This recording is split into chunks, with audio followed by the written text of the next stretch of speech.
He gets us to start counting. That's that? Can we say that? Yes. We can? Okay, Well, we can say that. all right. Before we start.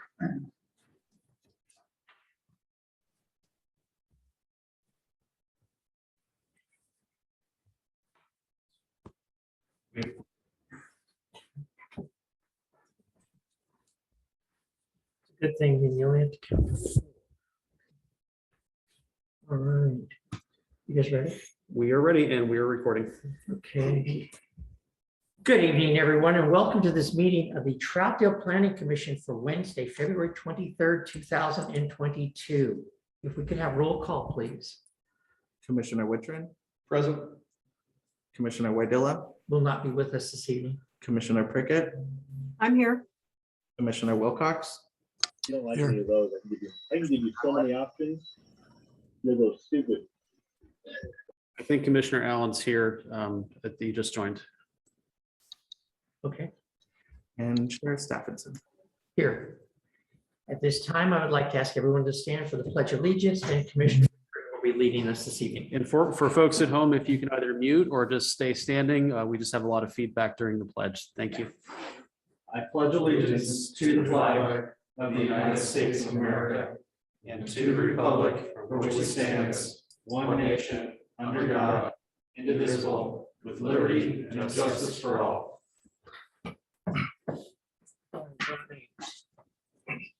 And is there anyone wishing to speak to the Planning Commission this evening on a non-agenda item? Sir, if you come forward, please. I've lived here in Troutdale for, If you could just state your name. my name's Kelly Vermont. Okay, I live in a Stewart Ridge development. okay, I've lived here in Troutdale for 45 years. And one of my concerns, and has been ever since we moved here, well, not ever since, but shortly thereafter, is the parking. We do everything else in the city of Troutdale, but we do not address the serious parking issues. I see no structures going up. I see no additional parking lots for two breweries that are now coming into town and two brand new restaurants. If we don't do something about the parking, you think our problems, the problems we have now, it won't hold a candle to what's going to go on this summer and in the future summers. So somewhere you got to build some parking. Some piece of land here you have to develop for parking, and you're not doing it. I don't see anything in the plans for it. Hold up. I think, are you talking about the application for tonight, Kelly? No, or you're Okay. just talking in general, I'm right? talking in general. Okay, just want to make sure, Yeah. just want to make sure, because I know you wanted to potentially talk about the application, that we capture that for the application. I don't have anything, I don't have a problem with the application. Okay. I have a problem with, once these things are done, where are all the people going to go? Where are they When going I to bring out of town visitors here, I can't. Because there's no parking. So where do we go? God damn it. Hello? Excuse me, somebody needs to mute themselves, please.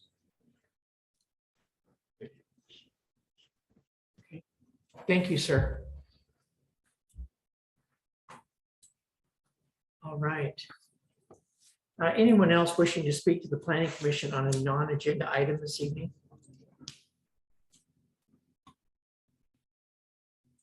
Okay.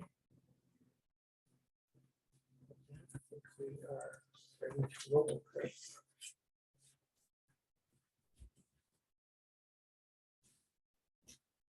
Do you have anything for the one of this? I'm sorry. You ready to go? Whenever you're ready, Mr. Chair. All right. Okay, the next item on the agenda is case file LU 0002-2022, Away Days Brewing. This is a type 3 application, Planning Commission decision. And before we open up the hearing for tonight's item, I'd like to give you a little history about the Planning Commission and the procedure that we'll be following for the hearing this evening. The Planning Commission is an appointed 7-member volunteer body of Troutdale citizens. Members of the Planning Commission are Troutdale residents who've been appointed by the City Council. They serve 4-year terms. They're strictly volunteers and receive no pay for their services. The Planning Commission serves as the citizen committee for the review of land use applications and various land use related matters within the city. Items which the Planning Commission consider include uses of land, subdivisions, major variances, land use policy plans, and development regulations. For some land use applications, the Planning Commission makes a final decision. For other applications, they are simply making a recommendation to the City Council, who renders the final decision. Quasi-judicial public hearings are held in accordance with Oregon law and procedures contained in the Troutdale Development Code. The hearing proceeds as follows. City staff presents their report, which includes applicable criteria and standards for the matter under consideration in the land use application. All testimony and evidence should be directed towards these criteria. If you believe that other criteria in the comprehensive plan, development code, or other city land use regulations apply, you must identify these criteria and explain why they apply to the decision. The Planning Commission accepts public testimony relating to the application. The applicant is allowed to speak first, followed by proponents, then by opponents, and then by any parties neutral to the application. An opportunity will be provided to anyone testifying to clarify any issues raised. All issues raised by a participant during the public hearing must be sufficiently clear and specific to allow the Planning Commission and other parties an opportunity to respond to those issues. Failure to raise an issue during this public hearing may invalidate a future appeal based on that issue. Prior to closing the public hearing, any participant may request an opportunity to present additional evidence or testimony regarding the application. The Planning Commission must grant the request either by continuing the public hearing to a future date or by leaving the record open for at least 7 days to admit only that specific additional written evidence or testimony. If the record is left open for the additional written evidence or testimony, any participant may file a request for an opportunity to respond to new evidence submitted during the period the record was left open. If such a request is filed, the Planning Commission shall reopen the record to allow any person to raise new issues which relate to the new evidence, testimony, or criteria in decision making. As a final note, public hearings are recorded, and so if you wish to speak to any of the agenda items this evening, please notify us and state your name and address for the record. And before we open the public hearing, does anyone have any ex parte contact or bias to declare? And I guess before we open this one, we've all got some history with this. So it's not as simple as driving by it. Most of us have been in that building many times over the years for a lot of different meetings and different functions. And so there's definitely some history there. I don't think it creates any conflict at all with anyone.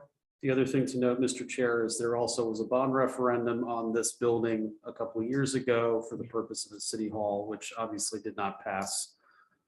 So it should be stated that if you voted in that election, you don't have to disclose it, but it may be a good idea to announce that you at least participated in voting, not necessarily in how you voted for that bond. Okay, so clarify that tonight. Just if those members on Planning Commission who did vote that year, if you recall, again, we're not asking for what your vote was because it was for a different use for a different time, but it's good to at least declare that that is part of your history with or association with this facility or knowledge of this facility. Okay. And again, we're not counting votes. We're not asking how you thought about it. That's your decision if you wish to disclose that or not. But just to make mention that this has been in consideration for other things in a public setting before. Yeah, people suck. Chair Stephenson. Yes, Commissioner Allen. So I would have to admit that I did vote, and I believe I was a counselor at that time. Okay, So, Chair Stephenson, Commissioner Prickett, I also voted, but I was also a member of the Plan Commission at the time. and anyone else? Commissioner Wilcox voted also. Okay, I've never been in that building. And what year was that vote? I don't remember. was it 4 years ago? I want to say 3 or 4 years ago. Yeah. Yeah, I don't remember I don't remember the vote You don't remember if you voted? for that particular bond. Okay. I know I would vote, but I don't remember that particular bond. Okay, all right. And I will say for me, I did vote, and yes, I've been in that building many times. And I think we all basically have the same things to declare, and I think we're all good. Okay, so with that, we will open up the public hearing for case file LU 0002-2022, Away Days Brewing.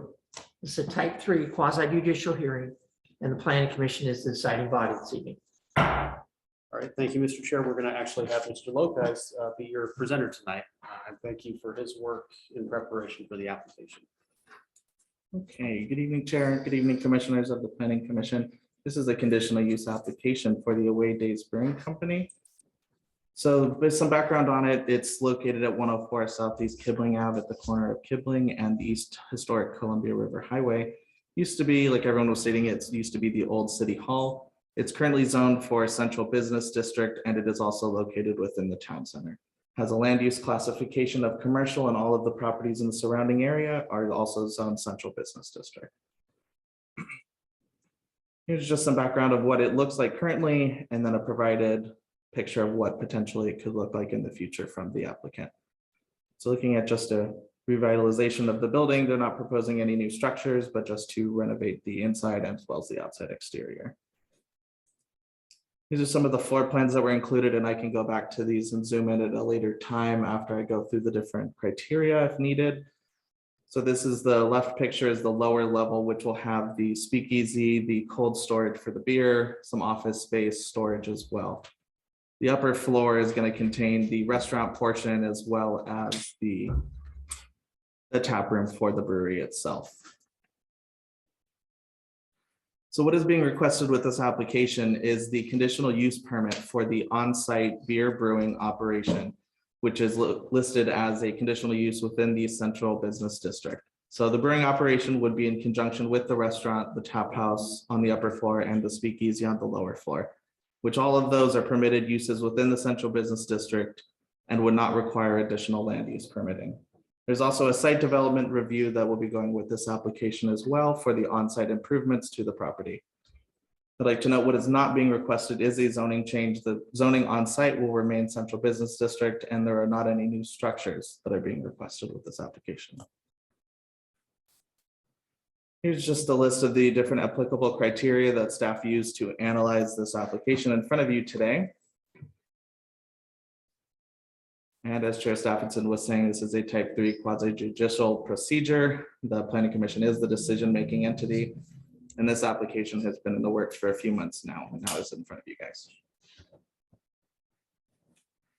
Several of our agencies, such as Building, Public Works, Fire, and different Multnomah County entities provided comments. We did not receive any public comments prior to this hearing, and all of the entities responded that suggested approval can be made with the conditions of approval for this item. So with that, I'll start with the first decision criteria for the conditional use. Letter A, it states that this use is listed as a conditional use in the underlying district or approved by the Planning Commission as similar to conditional uses listed in the underlying district.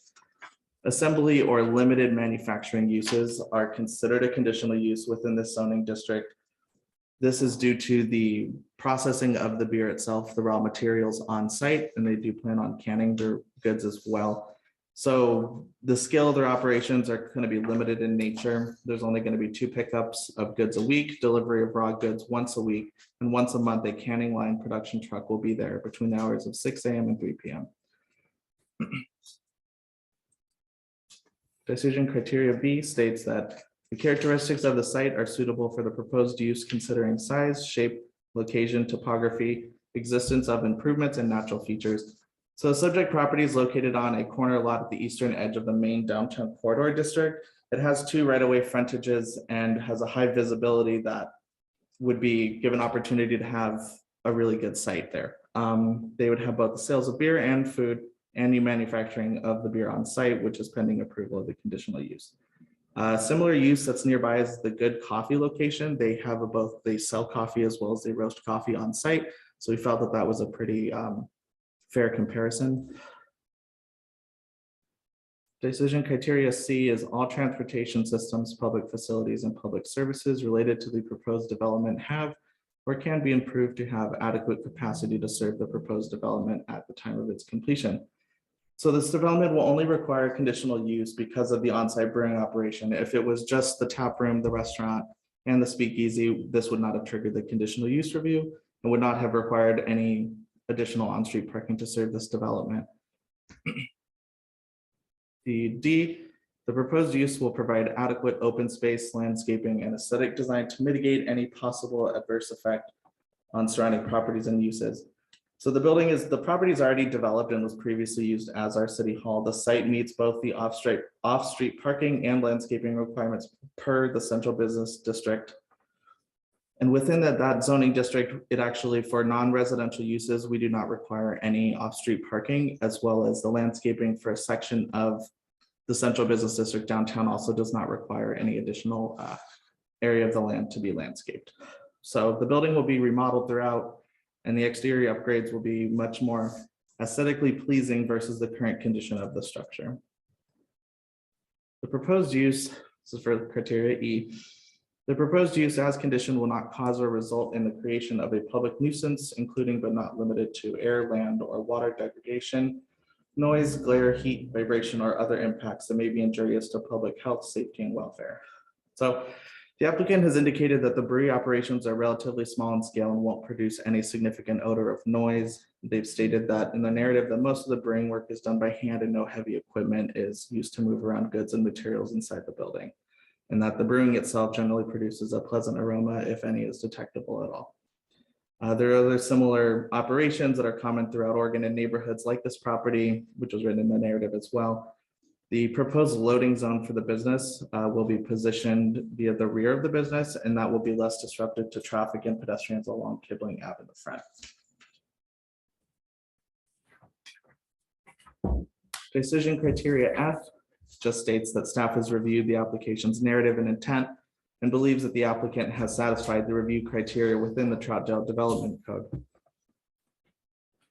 For the site development review, the first criteria point addresses things like the underlying zone, overlay zone, your setbacks, lot area, dimensions, coverage, height, etc. And looking at this application, it does comply with all of the applicable provisions within the underlying zone and overlay zones per the central business district. There's no minimum requirement for lot area, width, or depth within this district as well. And like I had mentioned earlier, there's no requirement for non-residential uses to provide any off-street parking. And there's also no setback requirements for non-residential uses within this as well. So this criterion has been met. Decision criteria number 2 states that the proposal includes as required upgrades, if any, and there are actually no required upgrades to the existing development that don't comply with the applicable land use standards. So this criterion is met as well. Number 3 is the proposal complies with applicable site design and development standards of this code, such as landscaping and parking. So like I was mentioning, within this district, there is no requirement for any percentage of the land to be reserved for landscaping, and there's no requirement for non-residential uses within this district to provide on off-street parking. So there are currently a row of parking within the right of way off of Kibling that will be kept as is, and I believe there's 9 spaces in front of that. There's also an adjacent parcel that contains a surface parking lot with about 20 spaces for public use as well. All of the other design standards within Appendix A for the Central Business District shall apply to this. And finally, there are no prior land use decisions for this subject property. Therefore, there are no existing conditions of approval to be met. Staff recommends approval with conditions as outlined in the findings of fact. And end of mine.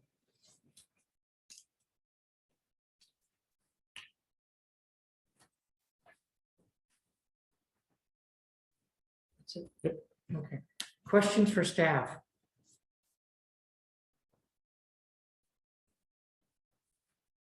Sure.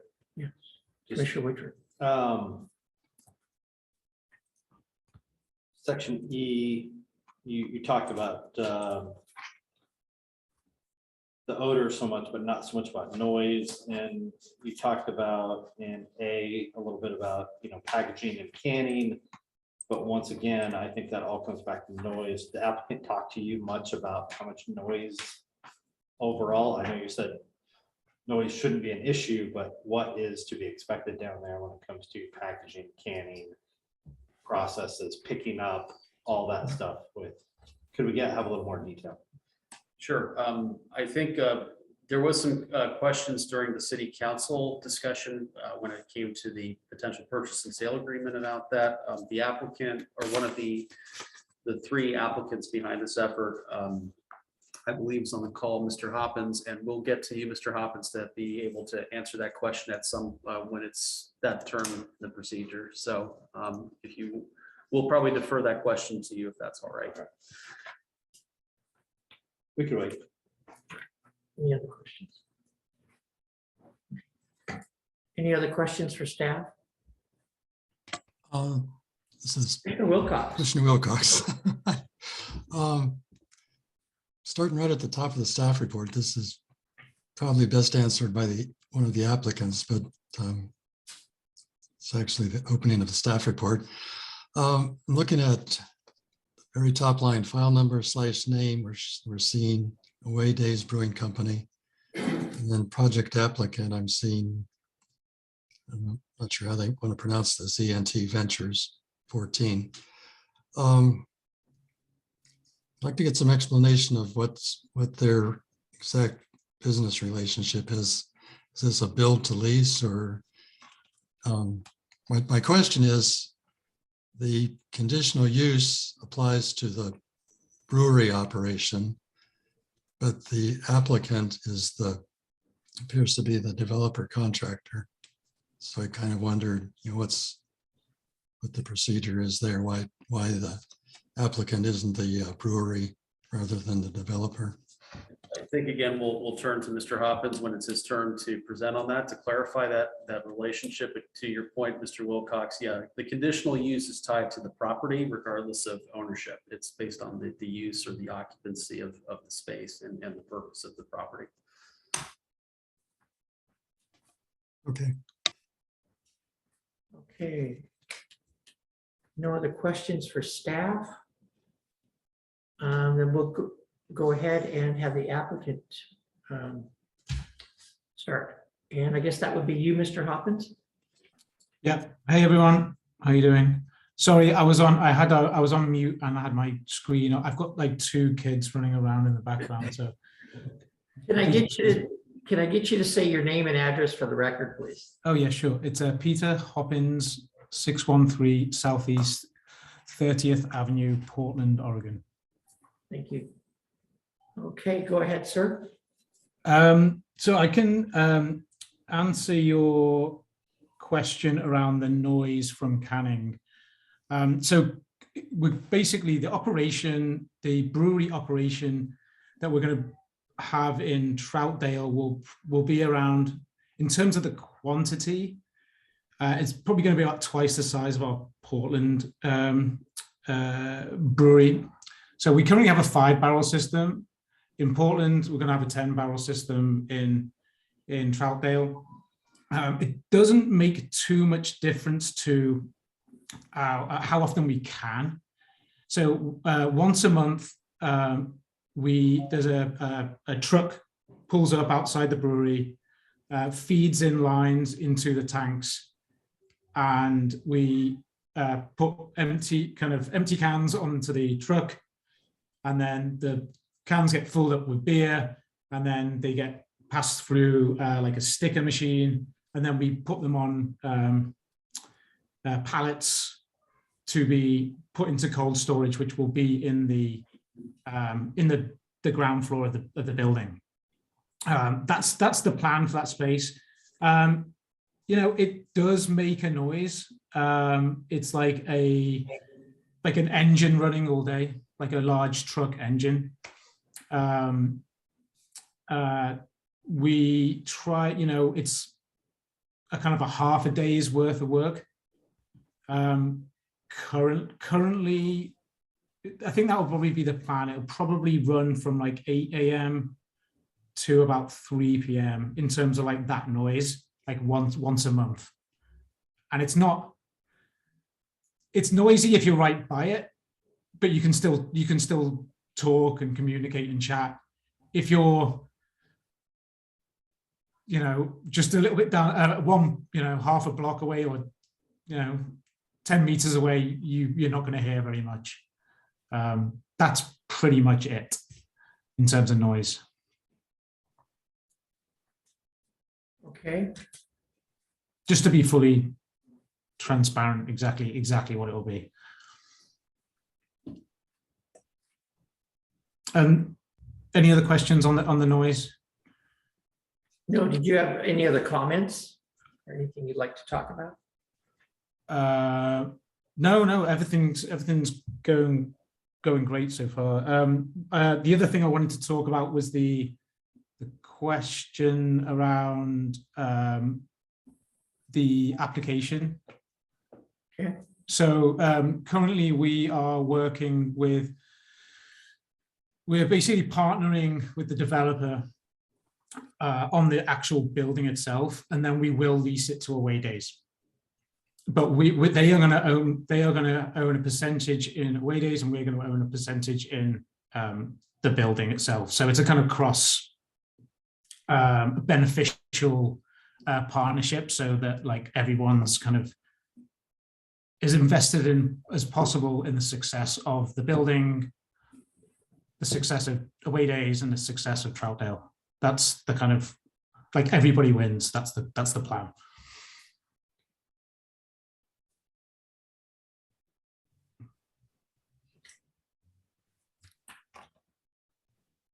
Anyone? Any other questions? Questions for the applicant from the commission? Okay, Commissioner Wilcox. Yes. Well, we're on the subject of the truck and the truck area of the loading zone.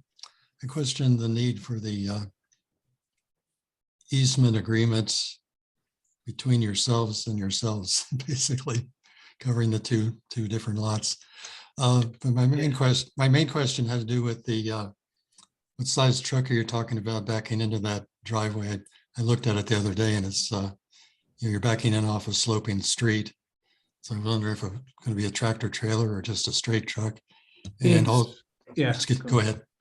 I can probably send you pictures of exactly what it is. It's like it's kind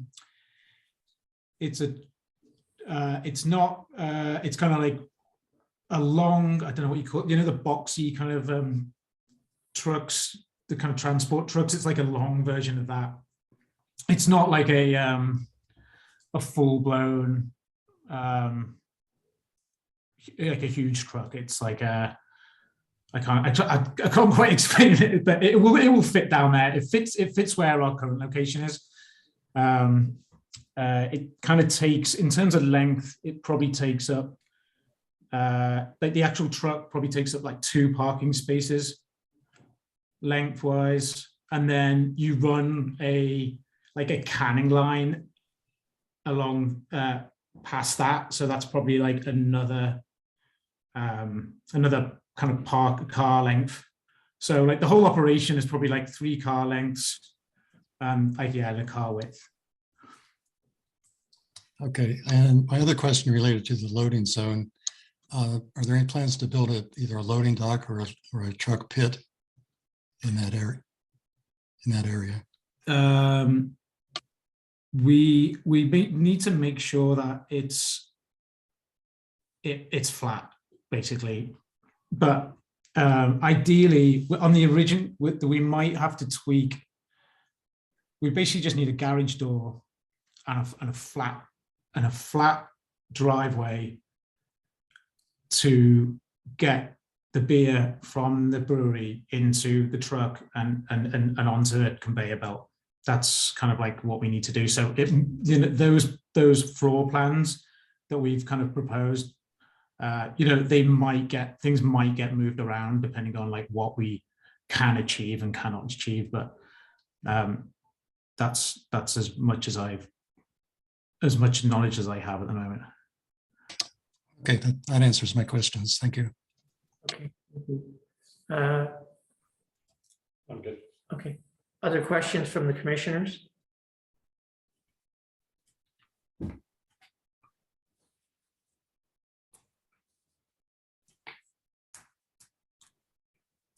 I was going to say, I would think the one thing that's probably going to create some noise is probably going to be your vendor's delivery. Yeah, we don't really get, like, we usually go and buy for the brewery, we usually go and pick up the grain and all the raw materials ourselves.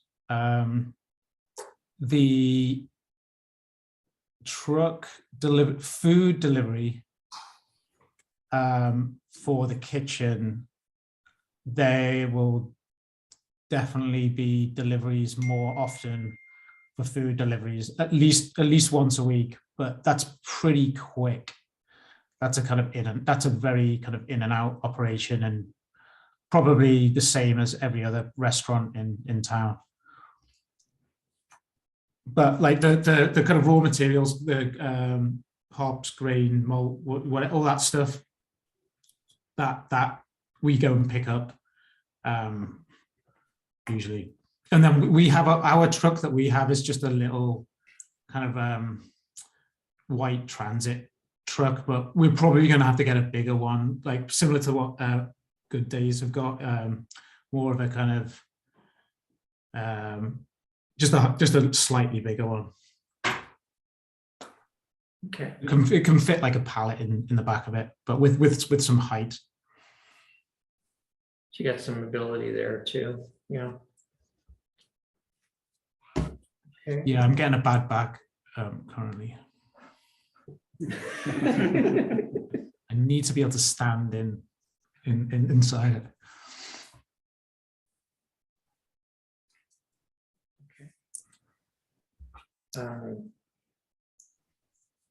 I just want to say, I think this is a great vision you guys have.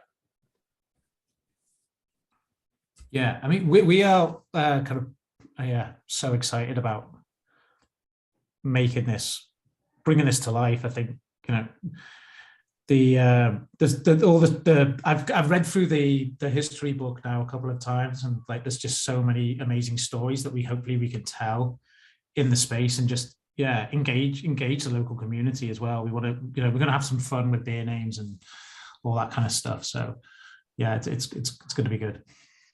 Fingers crossed. Okay, if there's no other questions for the applicant, this time we will take public testimony.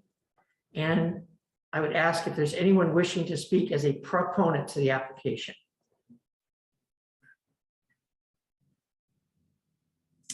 Anyone wishing to speak as an opponent to the application?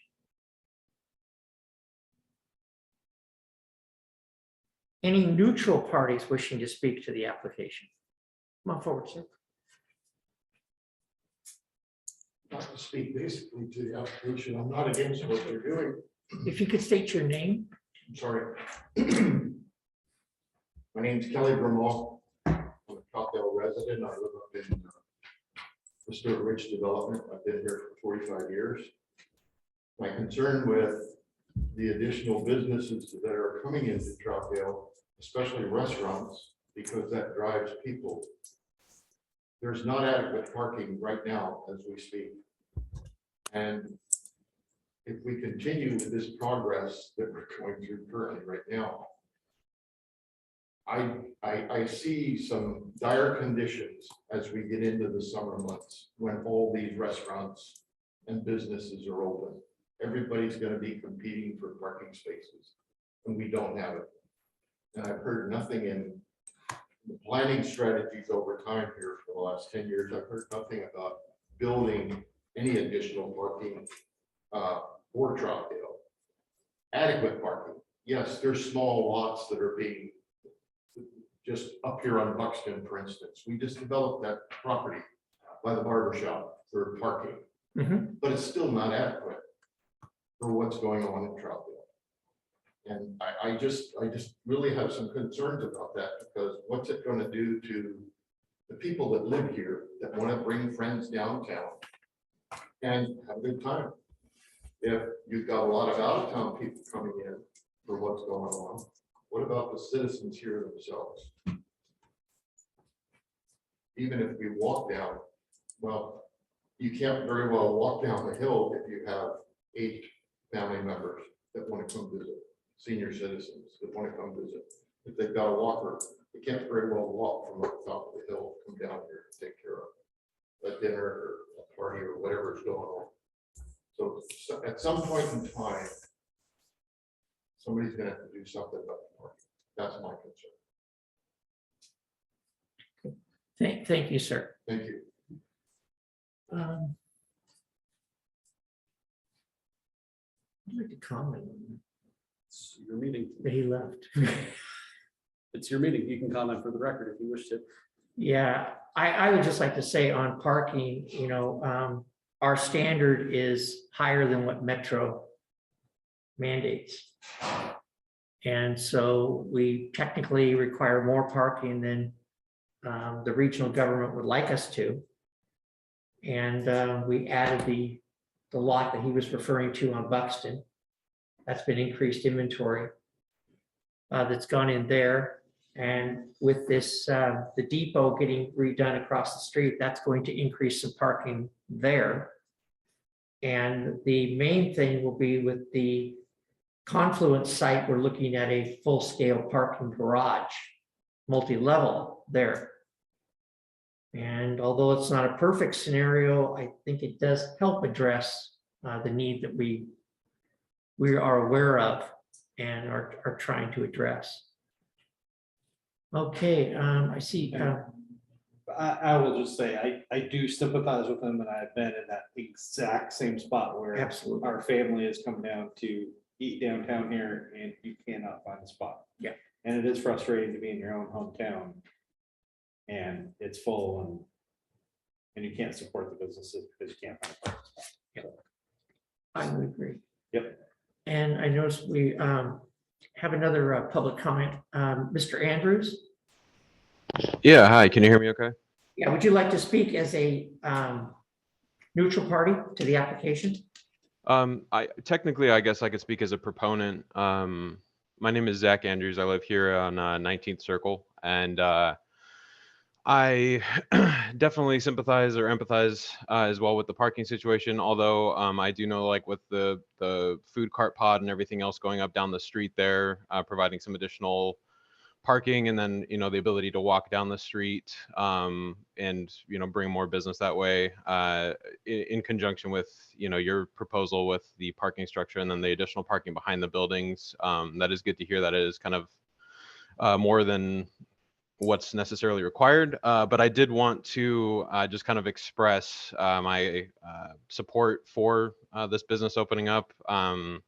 Their other business that they're tied with Away Days and Toffee Club and everything. Has been one of my favorite spots, along with my wife. We've moved here, I guess about a year ago now, and to have another like craft beer spot opening up that brings some of that culture and like everything else that they're proposing, I think is going to be really good for the local community, local business, another spot to have. People from Portland, other friends of mine in town kind of come out here, during the time. It gives them another reason to kind of visit and come out this way. during the summer, I think providing another spot there in conjunction with like the ice cream spot down the street by the river. I think it's going to be really good for the local economy, and just have that extra kind of those extra good vibes along kind of that stretch of businesses. So I just wanted to voice my support. Thank you, sir. Mr.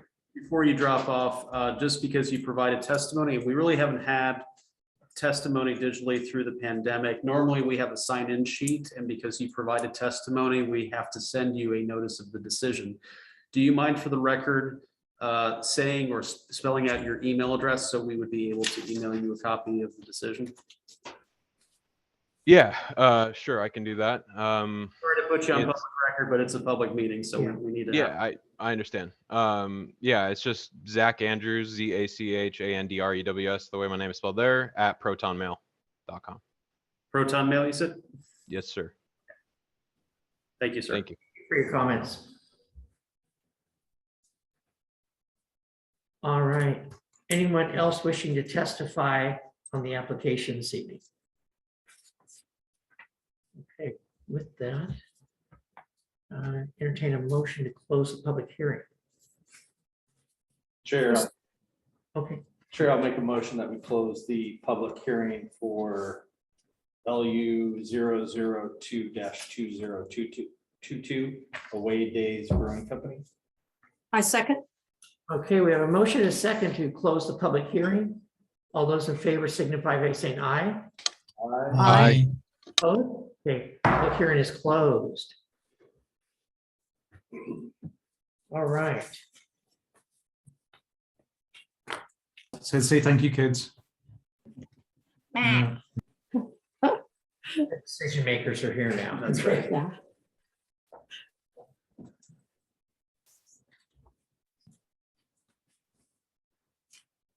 Mr. Chair, Yes, Commissioner Prickett.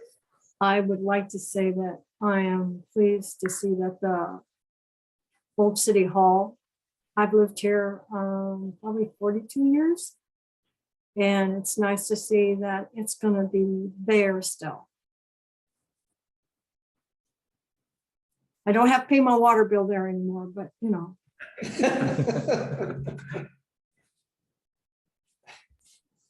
Chair Stephenson. Yes, Commissioner Allen. So as you may already know, I was against leaving City Hall. I was against selling the property as I considered there was future needs of the city that were necessary. However, with that said, that decision has already been made to sell the property. That's not really what's being discussed here. So with that said, I got to tell you, this is an excellent use for the property. If you get a chance for the applicant to, and maybe he already has, to look at the timbers and the structure of the building, there's a lot of character there, and creativity can bring that out. So I must say that under the conditions that we are in, I think this is an excellent idea. I've even considered it myself. As far as parking, there have been a number of attempts within council to increase parking in the downtown area. They haven't met with a whole lot of success, but perhaps that'll change as need becomes more evident. That's all I had to say. Okay,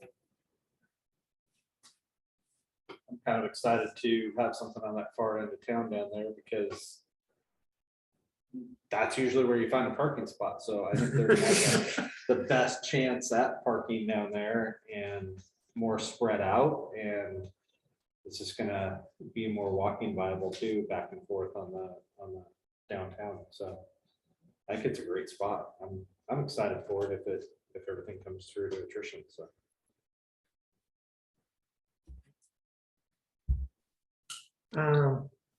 okay, anything? Chair Stephenson. Yes. It's Commissioner Wilcox. I just had an additional comment on the while we're on the subject of parking, that seems to be a popular topic.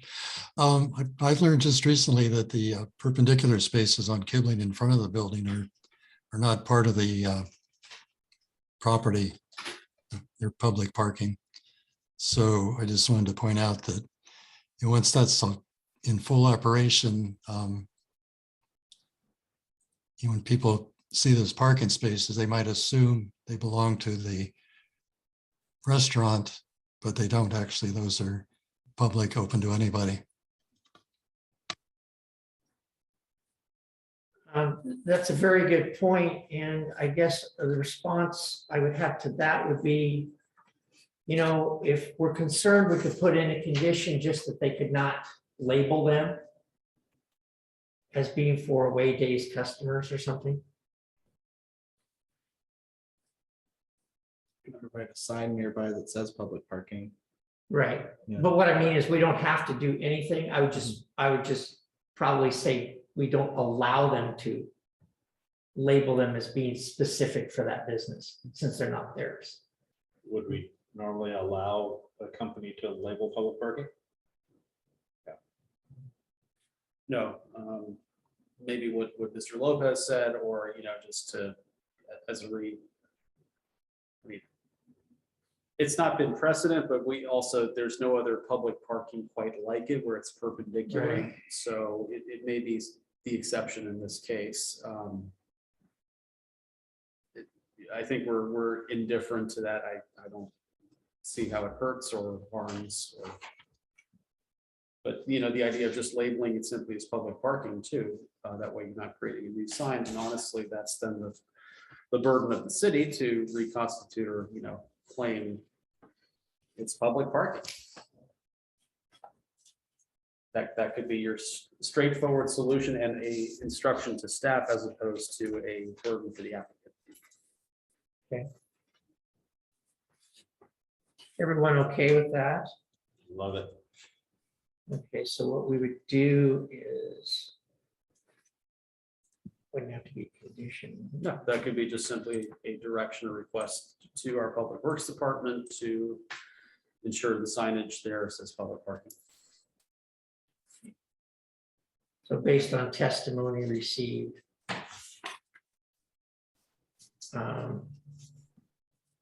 we would like it to be labeled as public parking, since there's not actually part of the development. Sure. And that would ensure that those spots are available for any patron. Sure.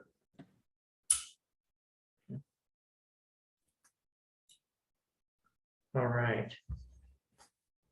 And I would just like to say, the first time I was in that building was 1970 something. And Were you in jail? I know I was Oh, not okay. at the time. Okay. But I've just seen a lot happen with that building, and like a lot of things, time changes and things change, and you see it sitting there and it's in kind of a sad state because it's not being utilized. And I applaud the applicant for the vision that they have. And I applaud the city for the steps that it's taken. And I do want to be clear too, that this is, the sale, I believe, is contingent upon approval of the application. That's correct. Okay. So, and that, because that came up and those are tied together, so to speak. All right. Anyone have anything else? Commissioner Prickett. Question, and this is out of nowhere. What is going to happen to the painting of Multnomah Falls in the back of the? Is that going to go to the Historical Society, or is that going to stay with the building? The answer to that question, Commissioner Prickett, is on the last Friday of April, there will be a grand opening of the new visitor center in the former depot building, in which you will be greeted with a restored and reframed painting of Multnomah Falls that used to hang in the council chambers. It has been saved, restored, and it looks spectacular. Oh, good. I'm glad, because that was like the best thing ever. Yeah, and if you've never seen it, it's a spectacular 10-foot tall painting, and it will be the first thing somebody sees when they open the door to the visitor center. So we're really looking forward to showing it off again. Good, thank you. Thank you. Chair Stephenson. Yes, Commissioner Allen. I thought maybe I should mention, based on the comment from Mr. Hoppins, that it may be worthwhile to engage the Historical Society. Something to think about. Yeah, we already have, Rich. Yeah, we've had a couple of meetings with them already, and we're actually planning a meeting in March with them to just. There's so many stories and kind of legends to be told. It's kind of like, well, what do we really? What's the most? What are the most important ones, really? And just to get focused on that, and then just in terms of like the actual the space itself, like how can we, is this aligned with what it was used at in certain kind of eras in the past, whether that's the dance floor upstairs with the old because there's a wooden floor underneath there as well, so hopefully we can get it back to that kind of like bring the dance hall kind of back. Where was the jail cell? Can we get hold of the actual jail bars? They're around there somewhere. So all these things we want to work really closely with the Historical Society to make sure we get everything right. And just obviously we don't want it to all be heritage and harking back to ye olde times, but we want to just pick out the best bits and kind of bring them to the new folks of Troutdale as well. So yeah, that's going to be the fun stuff. You're a creative thinker. No doubt it'll be wonderful. Thank you. Anyway, I'm gonna shoot, guys. I've got to take these to kids. So anyway, thank you everyone. Nice to see you all. We'll see you all in Troutdale soon. Actually, we're gonna do a pop-up like a tap takeover at the Way East. No, way out. The pizza place. We're going to do that pretty soon in March, I think. So we're going to come out there and like in person and meet everybody as well. So we'll let everyone know when that's on. Okay. Thank you. Cool. Take care, guys. Bye-bye. Okay. Commentary. Okay. Anyone else? No other comments? All right. So you wanted to parking? Well, I mean, it's your call and you're in the commission's call. I think the easiest thing is for us just to simply install public parking signs or ensure that. Just for us to make a request of you to make a request of Public Works. Yep, to and install the signs. And that does not have to be in your We don't have to change, amend it. condition. No, that's simply us beefing up signage on right away we already have. That's fine. We can pass that along. Do we want to put it in anywhere? It's your discretion, Mr. Chair, whatever you and the commission feels wise, but we think you can get by without having to do it. Okay. Excuse me, Chair Stephenson. Yes. I walked the property last week, checking out the driveway and all that, and there are already at least 2 public parking signs right there, possibly more, but I know there are at least 2.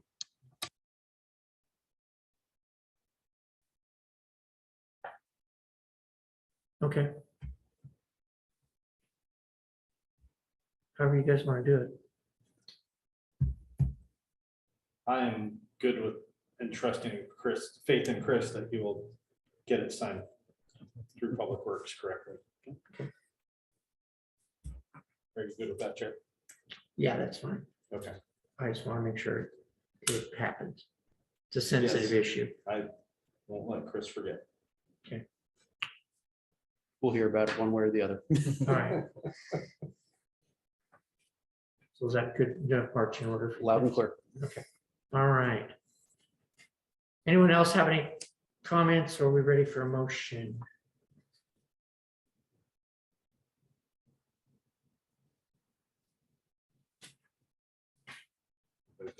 Yeah. Do we want to do site or conditional use first, then site review? Yep. Okay. All right, so we want to take these conditional use first, site and development review, and then finding of fact final order. Mr. Chair, Commissioner Prickett.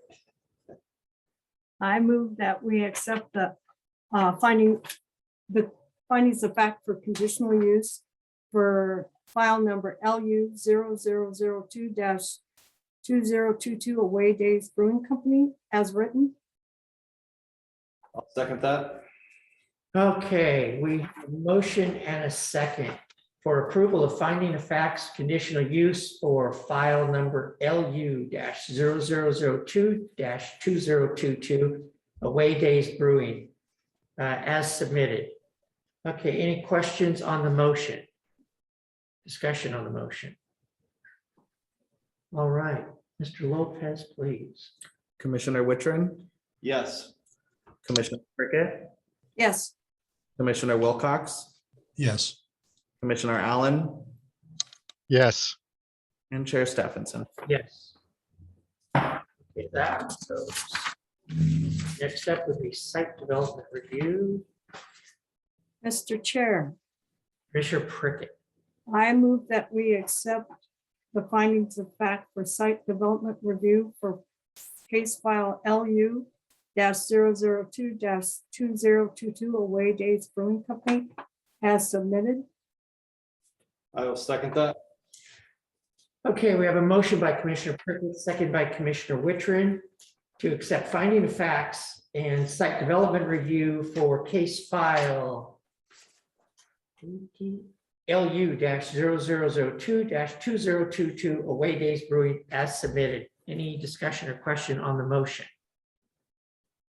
Okay, Mr. Lopez, please. Commissioner Wittrin, Yes. Commissioner Prickett, Yes. Commissioner Wilcox, Yes. Commissioner Allen, Yes. and Chair Stephenson. Yes, okay, that one carries 5-0. Okay, next up. The wrap up. Conditions of approval. And final order. Do you want to separate or do you want to do them both together? You probably want to do conditions separate, don't you? You can do them concurrently if you wish. You can adopt the findings of facts and conditions of approval. Okay. We can lump those together, I guess, just for sport, and that would be finding facts, final order, and conditions of approval. Okay. Yes. Chair, I move that we take the final order and decision and condition, Finding of fact. finding of fact and conditions. conditional and conditions for LU 002-2022 Away Day Brewing Company. I second. Okay, and from the amendment, I think he had 2 zeros, correct? LU 0002-2022 Away Days Brewing Company. That's the correct file name. Okay. No, I think the first time it was 2. I wasn't counting admittedly. It's a tongue twister. It is. You guys did this one, and I'm like, you guys are mean. All right, okay, any discussion on the motion? This is Commissioner Wilcox. Commissioner Wilcox, please. I want to revisit the Planning Division's condition of approval number 3. I'll go ahead and read it. Applicant shall establish an easement between the owners of both lots to grant access to the loading zone area that will serve the brewery located on the adjacent parcel to the south. I just appreciate some further explanation from Chris about why that's necessary. Or the two, is the idea that the 2 lots are going to be developed? Well, I know they're going to be developed separately, but are they going to at some point possibly be under different ownership. That's kind of the concern. It's not anticipated at the time, but that way, if there ever was a transaction, given that your approval is somewhat tied with the expectation that delivery vehicles are being put onto the property for the purpose of flatness and easiness, that property owner on the backside could not effectively block a brewing operation. It doesn't even have to be away days, but doesn't block that operation from succeeding. So while it does seem at face value silly to have an easement agreement with the same party, at least if there is ever a transaction, that way both parties are protected. Okay, I agree with the silliness of it. I'm fine with leaving it in there. And were there any deed restrictions or anything else that needed to be tied in here, referenced? Are we good? If you're talking about deed restrictions with regard to adhering to the property, historic yeah. nature of it, the purchase and sale agreement that the city has worked out with the buying parties does contain expectations not only for exterior refurbishment for the north and west facade, but also for interior refurbishment as well. Okay. So it's not a deed restriction in the classic sense, but it is heavily contingent upon financial incentives that the applicants can tie into to help repurpose the building. They must aspire to honoring the historic and architectural legacy of the building. Okay, So I think we're pretty well covered, and I don't think we don't need to reference any of that. No. Okay, all right. Okay, so with that, we have motion and a second, and any further discussion on that? Or we call for a vote? Okay. Mr. Lopez, please. Commissioner Wittrin, Yes. Commissioner Prickett, Yes. Commissioner Wilcox, Yes. Commissioner Allen, Yes. and Chair Stephenson. Yes, okay, that one passes. Good job. And kudos to staff. These are hard to do. It's hard to bring it all together, but you guys did a great job on this. Thank you. Thank you, Mr. Chair, and thank you again, Mr. Lopez, for your work on this. Mr. Chair, staff would request just a 5-minute recess Sure. before we take on the next item for tonight. Okay, we will take a recess and we'll be back at 8:10 p.m. Okay. Good evening. We are back in session. And moving along at a blistering pace. We are into Back in the Future fast lane amendments. with future amendments. As we were nearing completion last go around, we wanted to have tonight to wrap up chapter 3 and just to preview chapter 8, of which you have not received yet, but you should be expecting here ideally by Friday, but certainly no later than Monday or Tuesday next week to get chapter 8. We will pick up chapter 8 in earnest at your next meeting, which is on March 9th. That'll be a busier evening. So tonight we will just intend to wrap up chapter 3, recap briefly that we updated the council as far as just general picture on what House Bill 2001 is. So they're aware of what's coming. We're still on schedule for your first hearing for this application to be on Wednesday, April 27th. So that's the 4th Wednesday of that month would be ideally your time to have a hearing for it. And we're planning council hearings in May for their dates. So just wanted to give you all a calendar update on that. The other thing, which was also a topic of meeting of last meeting, again, just covering this stuff before we get into the details on the rest of chapter 3. Question about just public knowledge and public input on this. And the next issue of the Champion, which should be released, I believe, by the end of the week and should be in people's mailboxes soon. We'll have a full page spread on House Bill 2001. The city is also working to get that information on the city website, as well as just a quick, easy URL how to get there and how to read about it. It does contain a pretty extensive question and answer as far as what the bill is or what the effects of the law is versus what they aren't. And obviously, when we have a draft version of this code ready to roll after y'all's review, we would be posting it up there for folks to consume. So with that, before we launch into that, any questions, Mr. Chair, from you or the commission on those items or the schedule? Any questions or concerns from the commission? Apart from the content, of course, but or the general wisdom of it, but all good. All right. All right. Okay, so tonight we don't have too much to cover, thankfully, so hopefully we'll be out of here at a reasonable hour. Where we last left off is we covered, we were in chapter 3. Let me just jump to the table of contents so everyone can see it again, kind of where we left off. This is the general outline of chapter 3. And again, if you have the digital copy of it through your packet, you'll also perhaps notice, or maybe you have noticed, that if you click on any of these sections, it'll automatically jump. It's a hyperlink to jump to any of these sections if you want. We covered the residential zoning districts at length. We covered also the dimensional standards and tables, and are going to now jump into the mixed use commercial and industrial zoning districts for tonight. With that, We had a small discussion about R20s last time. I'm sorry, R20s, how about it? that there weren't anything labeled R20s within the city.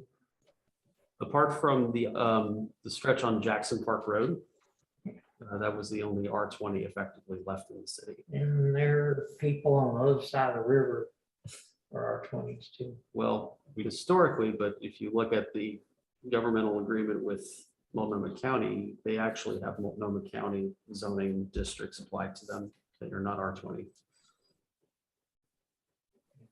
If the city was to ever adopt the National Scenic Area Standard, then those properties would be R20 by default, but they are not technically R20 per code.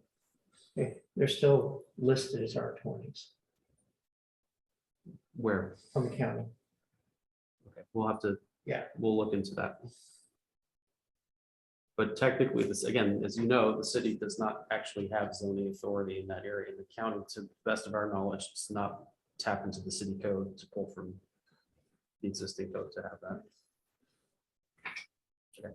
I just looked my stuff up and mine are all R20s. Okay, we will double check that for sure. All right.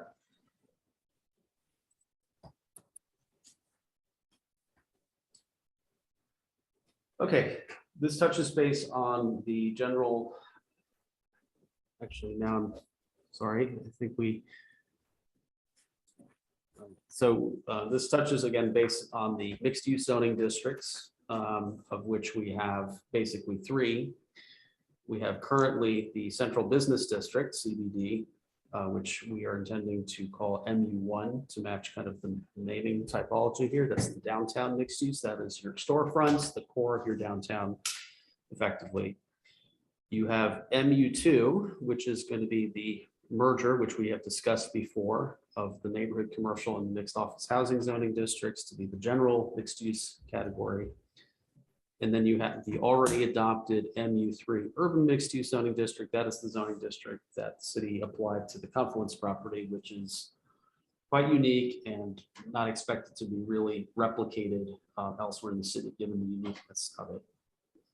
Again, the changes you see here on screen, just a refresher, yellow are additions or suggestions proposed by staff. Green is actually what's required in state law. You're not going to see a whole lot of green the rest of the way. So just letting you folks know, and while we are in the process of really reconfiguring chapter 3, we wanted to see that this was the opportunity to clarify those zoning districts and have them better aligned as well. Much as we did with the residential districts, and we kind of actually kicked it off with the MU3 district. We have a land use classification table for those 3 zoning districts as far as what is permitted, which is a P, conditional, which is a C, or not permitted, which quickly says what wouldn't be with an M.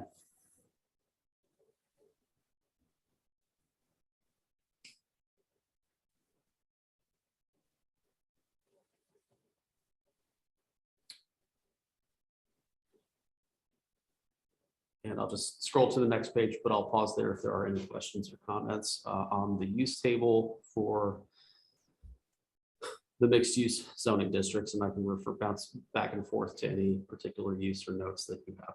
And just keep in mind, you know, we want to get some of this done tonight, but it's not your last bite at the apple. Correct. And we talked last time about, and it came up at the council meeting about like, you know, referencing like LDR1, you know, what it formerly was R. Okay. All of those references. Yeah, and those would be in those residential sections on the zoning descriptions. It would say previously R20, Perfect. R10, or R7. So those will always be back referenced. To be helpful. Yeah. All right.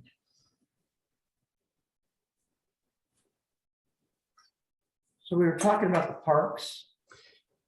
Yeah, and I think the concern was the passive, calling it facilities or features, and I think there was some discussion, which I have in my notes, which is not the file that I have open right here, to change the terminology of that slightly.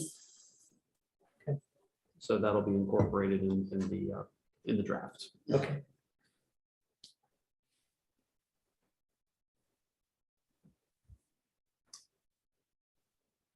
One thing, if I may, Mr. Chair, just back to the first page on this table, you'll notice there is a little bit of green here with the mixed use too. Again, anytime the state law is basically saying anytime you have a permitted single family detached unit allowed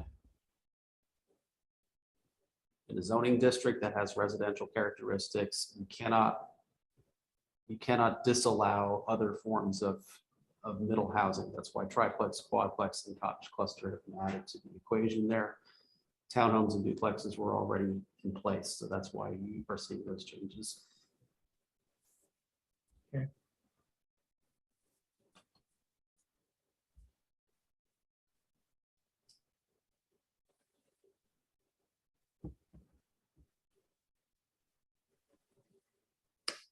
The next section again, and again, this is keeping with the same structure of the residential districts, the dimensional standards for mixed use. Lot frontage has been changed to 15 feet, and that's, you can see, triggered by state law. That has to do with the width of a townhouse unit. A typical townhouse unit, historically, we've had it at 16 feet. Most developers will actually want to do 18 or 20 foot wide townhomes because it's just a more intelligent way of designing it, but the state is saying you have to allow for 15. So that's the change there. So it's, while it's an across the board change, it really is not that substantive despite that appearance or despite the green shade there. Well, why leave it the same if you can change it? No better. Chris, Commissioner Wilcox, Sure. Commissioner Wilcox. could you roll back to the different housing types? 2 or 3 pages back. Of course. Yeah, that's the one. I questioned this previously, where you're allowing everything except manufactured homes in MU2. Yes.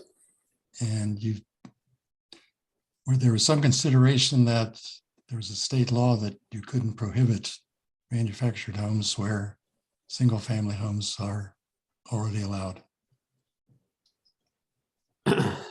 That has to do very narrowly with the land use classification for that zoning district.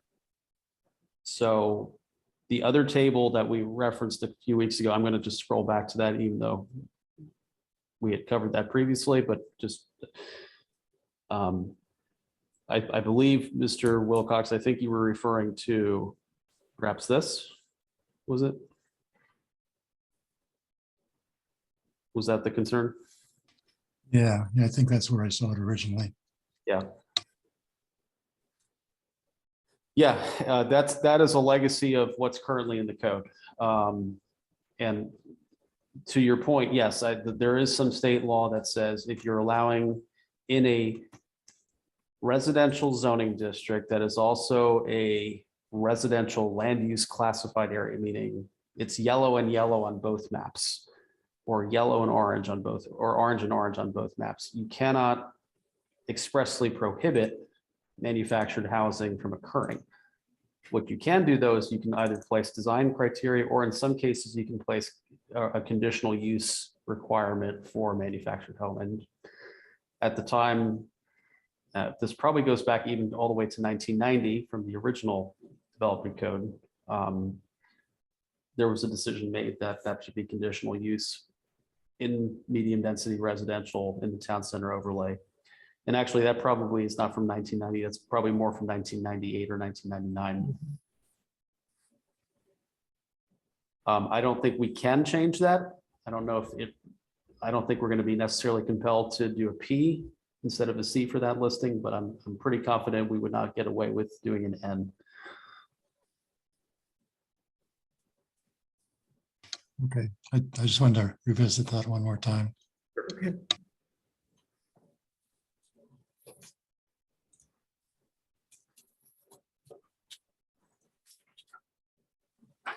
We'll be back, going back a little bit. This dimensional standard again. So you have this table right here again for non-residential uses. And I know again, that seems strange to have 15 here for non-residential. We just talked about townhome, but that also refers to the possibility that townhomes can be above ground or upper story dwelling units above a commercial storefront on the ground. That's why it's in there the way it is. Here you have actually the dimensional table for residential uses in mixed use zones. And that's again where you see the 15 feet across the board from the state law. But you'll notice you don't see a whole lot of editing in here. That your existing code actually contains pretty well-defined standards as far as what the dimensional standards are expected to be. And that's not really changing a whole heck of a lot. You already have a high expectation in the mixed use areas, which often coincide with the town center. So as you can see, there's really not a whole lot changing here.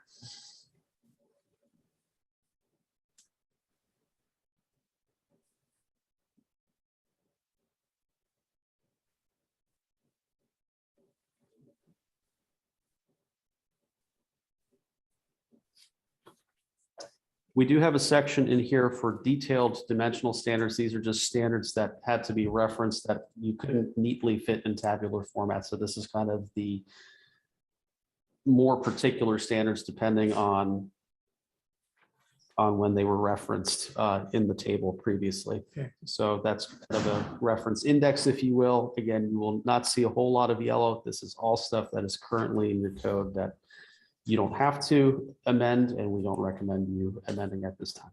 Okay.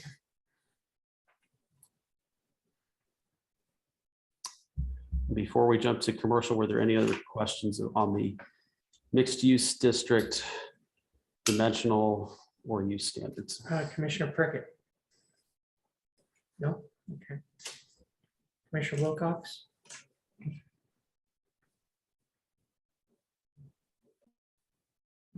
Good. Okay. Fire away. All right, turning again to commercial zoning districts. Again, you're going to see more yellow than green here because again, House Bill 2001 is honestly more of a residential consideration. Here we just give a general purpose statement for the commercial districts that do exist in the city. And as you can see, there are no changes to the community commercial or general commercial. We do make a note on the community commercial that zoning district is not really considered for the town center. And here's why. The town center generally is steered toward more of a mixed use situation. Community commercial seeks to be really still an exclusive commercial use. And so it's an appropriate area, say along, say like what you have right now zoned for community commercial is Troutdale Market Center, the shopping center there at Troutdale Road and Stark, including the property catty corner to that. It could also be applied to other intersections, but it's not probably appropriate for the town center.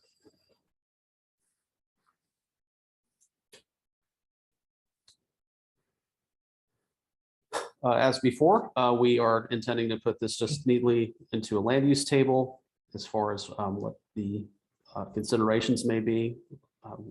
In circumstances where we added some land use categories, we provided some guesstimates as far as how we thought that the commission may want to handle that. Certainly that can be changeable in that case. Which ones are guesstimates? The ones that were highlighted in yellow.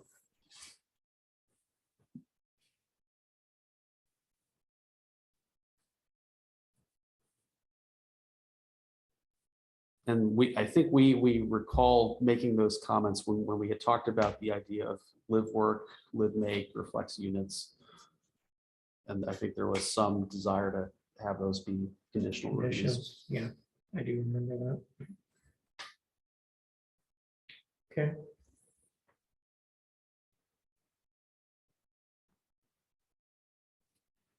Dimensional standards are pretty straightforward. This is a table for all land uses, so this is not segregated by residential and commercial, since we're obviously talking about a commercial district here. So there are some table notes here that also apply, but as you can see, not a whole lot of yellow. And that completes the commercial section. Are there any questions from the commission on the changes to the commercial zoning districts? Not a whole lot. Nope.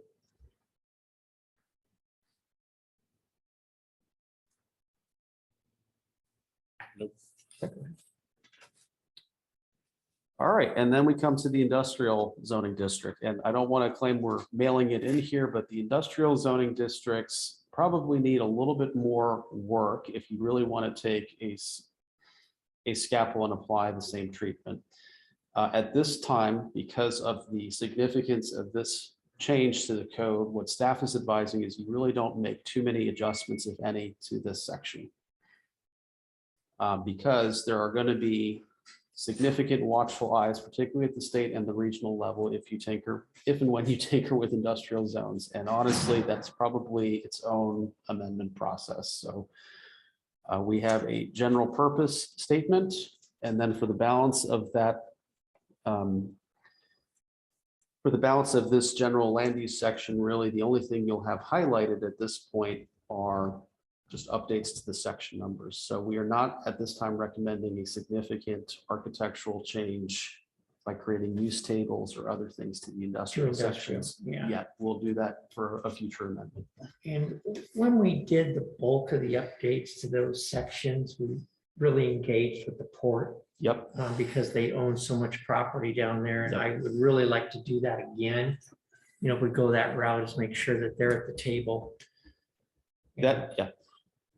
That being said, and just this was going to be brought up in communications for later tonight, but just so you're aware too, there will be a text amendment application that will precede this one that will narrowly look at light industrial uses. So you'll have a small request for a laser edit to the LI section, but if you really wanted to comprehensively restructure the code, the industrial zones into a similar format, much like you said, Mr. Chair, we should probably wait and have that type of outreach first, but there will be one for LI coming up here very soon.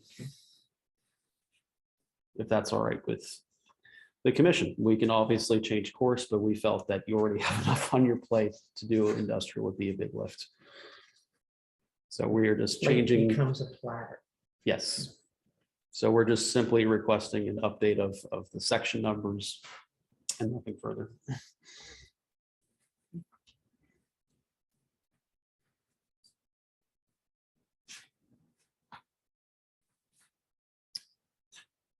All right, and then lastly, other zoning districts, where we do have a little bit of changes here. We have a general purpose statement for the other zoning districts for open space. We added restroom storage and janitorial facilities because that had been previously a little bit unclear as far as was that a permitted use or not. We went back into the history and discovered that that had previously received an interpretation like that, so that's been added as a permitted use.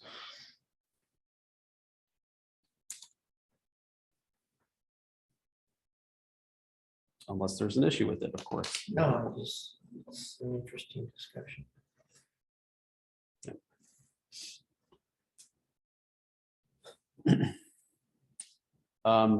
Edit there for development criteria, which is rather interesting. It's the only zoning district that we have that there is criteria baked into the zoning district itself. So we're not really sure why that is. But whenever you are designating open space zoning districts, there's actually criteria that should be considered. Comes with it. Yep, and I think that stems from the time when you would have these larger subdivisions that came in that may have made land dedications for a city park or a community open space or something. And I think those are the criteria that this commission would have to use to evaluate it. So what the only addition here is that any open space designated land shall be maintained by the lot owner if privately owned or by the city. And then we added the phrase or other public agency by agreement if it's publicly owned.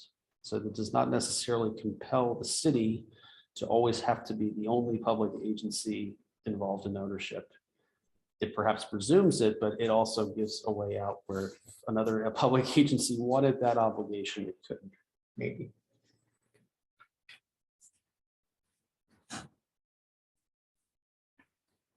And then we come to this last piece here, and this is more of an ask rather than a need, but from the staff. But this is a new zoning district that staff would like to propose called UA, or unique area. And we're not married to the name. If there's a better name out there, we're all ears. But the idea is that this is a zoning district that is applied for in concert with a development agreement or an understanding, where uses are actually encoded through effectively like a deed restriction, or at least through a development agreement that is codified and legally binding.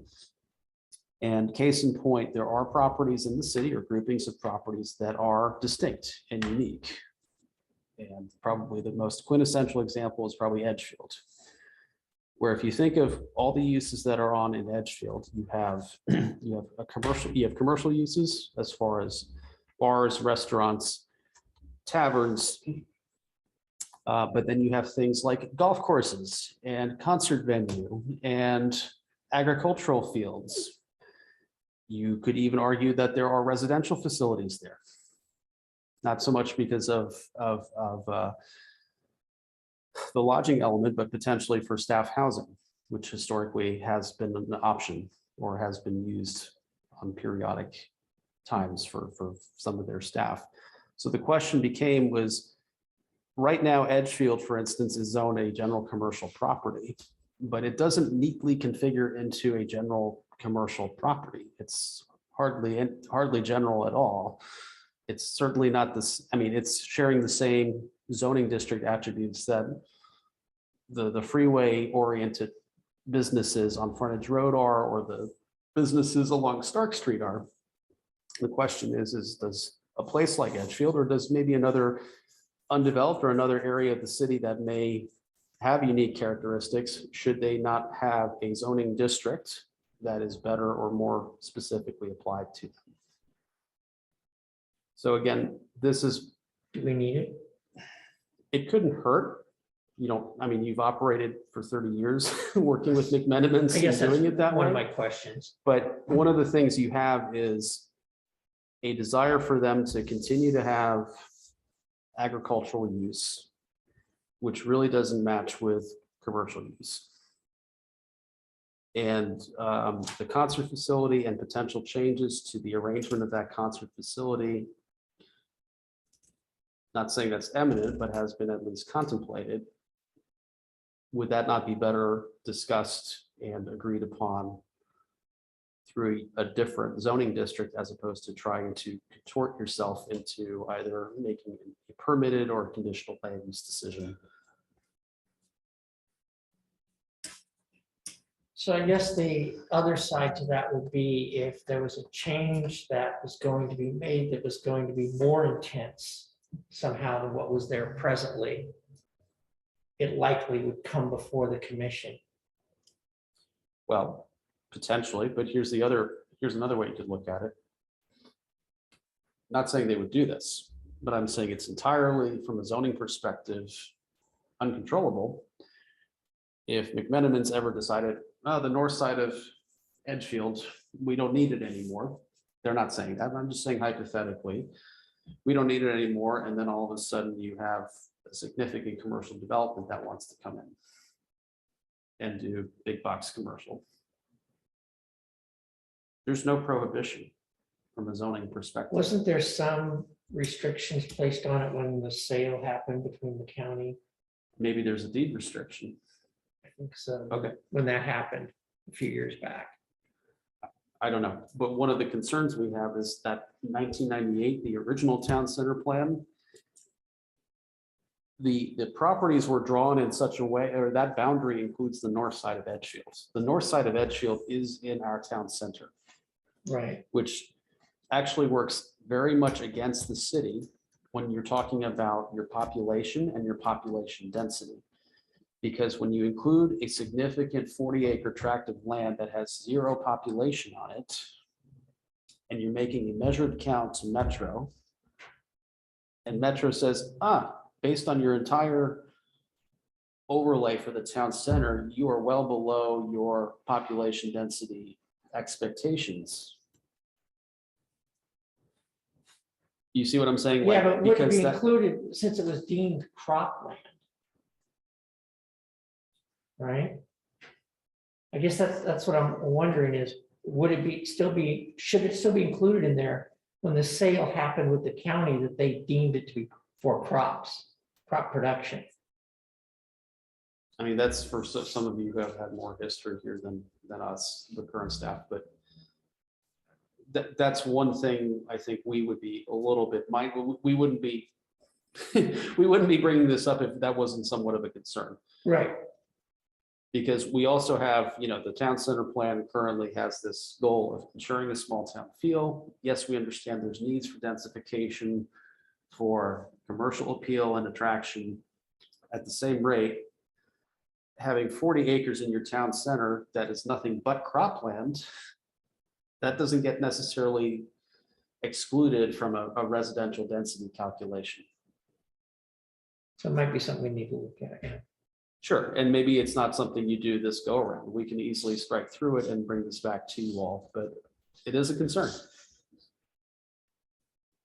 And again, we're looking at this zoning district admittedly through an Edgefield lens. That's not to say that the undeveloped, we call it the Streven tract, but the property at the corner of Troutdale Road and Stark, the northeast corner. That is a significant, huge acreage in the city that's also undeveloped right now. Mhm. If there was something contemplated in the future there that it did not involve a typical residential or commercial treatment, that area of the city could potentially fall under this unique area zoning district as well. It just provides maybe another more flexible way of accommodating innovation, or at least evolvement of a development possibility, rather than committing itself, trying to establish findings, and then also trying to appease regional and state masters. And if anything, it probably is your best chance to have some endorsement of local control over key property. With that, the Streven property having a master plan, like lurking in the shadows with that thing for years, does that have any effect on it? We'd have to look at it, what any see. sort of Okay. sunsetting or conditions or anything of that nature are. And again, there's nothing eminent necessarily for that property. It was just that could be another property that Right. we would imagine as staff you could apply the zoning to. It could also apply to the Mount Hood Community College owned property across Troutdale Road, just to the south of that site, which currently is zoned industrial park. Right. Which I think a lot of people are shocked to hear that we say there's a very large industrial property right off Troutdale Road, right behind those beautiful maple trees. Do we lose any control or just add to some exposure out there? I mean, are we setting ourselves up for something, or I'm just trying to forward think where, you know, if we did this, you know, could McMinimum take advantage of it and take some sort of control away from the city or planning or? Depending on how you do it, yes. Because what it would do is there would be things that you could do within that zoning district, and those would be outright. They would be effectively negotiated. It's kind of like enforcing a master plan or a development agreement, but just through a codified Right. zoning district. But what it does do too is, as long as the city continues on its trajectory of trying to be ahead of the regional or state mandates, like for instance, if a large undeveloped residential property had been hanging around for years, and all of a sudden the property say, you know what, this UA district might make sense for us, we'd rather do that. The fact that the city has been actively building, the fact that we have a housing needs analysis, that we're already halfway to our 2040 goal, that those are lines of defense as far as when the state might be concerned. Oh, you're taking away your housing inventory. No, we're not. We have a use here that is more sensitive perhaps to the needs and the desires of the property owner, and might be more complementary to the neighboring properties than what the zoning is. So even though all of this is shaded in yellow, this might be a way you can consider a protection against perhaps unwanted development that could be enabled through the state law. Yeah, right. So just listening, check it. Could be a protection against the state, but I just was want to make sure McMinimums couldn't take advantage of the city. Well, Which, yes and yes, I think. yeah, I mean, you have that, Yes. you have that risk. Yeah, They've been very good recently, I would say, as far as disclosing what their ideas are, but they also have evolved that over a 3-year period. And they are ultimately a business, and yeah, they will seek to find advantages where they can. I don't want to claim they're angels, but they're not demons either. No, and don't get me wrong, I think they're a great partner, but I do like to have some flexibility when they're going to make a change that would come before us, and we could have some ability to massage that if need be. At the same rate, one of the things that this could do also is avoid you guys having to listen to a conditional use application or a special variance to allow for them to have a food cart on the 9th hole of the golf course. That's true. and I'm not gonna lie, I like the idea of having another wall up against the state as well to telling us what to do. That is an advantage, right? Potentially. I mean, I think Potentially you can getting argue ahead of it, it. right? Yeah. Is it, how necessary is it? It's really not. You've gotten by so far with it, without having it. We just figured while you're tinkering with the zoning districts, we thought this was just an idea worth considering. Yeah. And No, it is. certainly, if you all want to punt on it and study it some more, we can bring it back another time.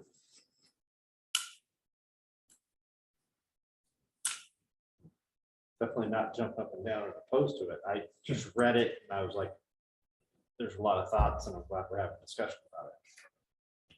What's the commission feel about this one? Yes, no, table?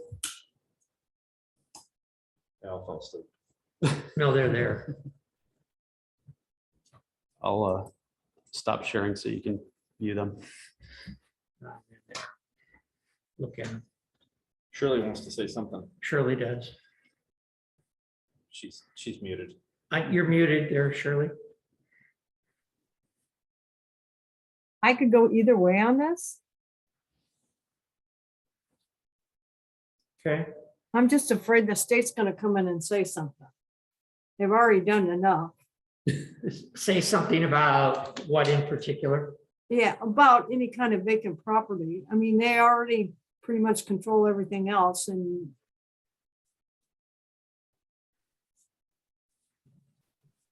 Well, I don't know. yeah, it is vacant property, but I believe it was conditioned for crops. You're talking about Edgefield in particular? Yeah. I think the other ones, yeah, are debatable. I don't know for sure. Okay, I will go along with whatever the commission decides, but it's kind of nice to have something in there. okay. Whatever it is. Whatever it is, however it looks, something that identifies the uniqueness of some of the property that we have. Like Edgefield, for instance, and the property across the street from Edgefield. You guys want to consider leaving it for now and then dealing with it at the next meeting? Yes. That'd be all right? So just bring it back for March 9th? Yeah. Sure. Want to do that? Yes, please. Okay, everybody okay with that? Would you require any additional information from staff as far as Yes, what kind of info are you looking for? something good. Oh, well. Okay. When does that happen? How this is going to impact what is going on there presently. Okay. Okay. Yeah, what could our exposure be with Edgefield? I think, Potentially, how could this protect us from the state? Just Yeah. a little bit more commentary. okay, we can on provide both probably a sides. memo or something like that. Yeah. One thing I would mention is this. Putting it in the code is one thing, rezoning Edgefield or another potential eligible property or group of tracks is a whole nother. So this simply brings it into the code. For a property to have this applied to, it requires a separate application. Doesn't mean they're going to do it. Correct. It just leaves Means, the door yeah. open if they want to. Yes. Yes. But just Yes. before you throw this out there, you'd like to know. Sure, but at the same rate too, at that time of the zoning application, at least as written, at least very briefly and primitively, these are the types of questions or checkpoints you can have based on what they might present in an application to you. What do they perceive they want their permitted uses or conditional uses to be? And frankly, you can push back on that and say, well, yeah, we can agree with 8 out of 10, but these other 2, we want these to be conditions, or no, you're not allowed to do that here. So I mean, I think you still, even with that ambiguity, I think you still have those safeguards when you're actually considering a rezoning of the application, because you don't have anywhere in the city right now that's zoned that way. And I agree. I just- Sure. We thought we had safeguards in some other areas and Sure. ended up that we didn't. But we can bring this more information back to you all. All new, That'd be great. all new thoughts, all new territory. Sure. Yeah. Okay, Cool. And really, that completed the review for tonight, Mr. Chair. Again, we're going to pivot to chapter 8 and we'll bring back some additional detail okay. on that zoning district for you all. So Okay. unless there were any other questions, staff rests for tonight. All right. Before we go into department reports, I guess I'd like to say, we've received a letter that Commissioner Maloney was resigning from the Planning Commission to focus his energy on the Budget Committee and some other areas in the city. So with that, we thank him for his service and his contributions. And we will be running a quick appointment process that would be through March 1st. I believe so. Let me double check that. Applications accepted through March 1st First, thanks. for the Planning Commission, since we have a vacancy. And so if you've got anybody that you really want to do this to, let them know that they can apply. No pressure, just join on the most controversial application we'll have. But yeah, if you know of someone that's interested, please encourage them to apply. Always looking for good people. And also for the record, Mr. Chair, this is a fulfillment of the term, and that term is actually through 2025. So there was still a lot of time on the term. So it's not just a June 30th appointment. It is a 3-year commitment. It's not a 1 year, it's a full 3-year sentence. Yep.